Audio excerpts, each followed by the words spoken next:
Hello friend, this is Pradnya Ragay from Heption, and today I am going to discuss about exception handling, its types, and how to handle an exception if it occurs. So let's discuss about exception. So exception is any unwanted abnormal situation that may our program terminate abnormally. So that process is called as exception. So let's discuss about how to handle an exception. So if any exception comes, there is a Java has provided ways to handle exception. There are two types of exception handling. Whenever we want to handle a predefined exception, then we have to use try and catch block. And if you want to handle the exception by user defined exception, in that case we have to use throw and throws keyword to handle user defined exceptions.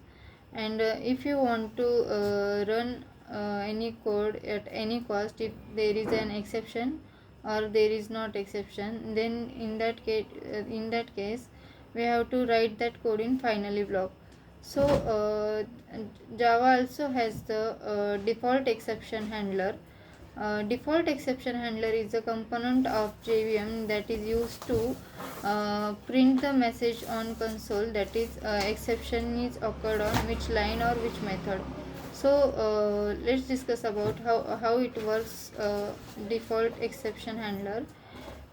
If any exception comes in our program, the default exception handler will check first for which line or which method the exception is occurred. After checking the exception, it will check for the it will create the object for that exception. Like if there is a arithmetic exception is occurred, then it will create the object for the arithmetic exception. After checking the after creating the object for that exception, it will check for the in catch block, like there is any exception handling code written or not. If there is no code written, then the JVM will abnormally terminates our program. In that case we cannot do anything, we have to close our program. And if there is any exception handling code is written by exception in a catch block, then our program is terminate successfully. So there are try and catch block. In try block we have to write a risky code that may occur exception. And then after creating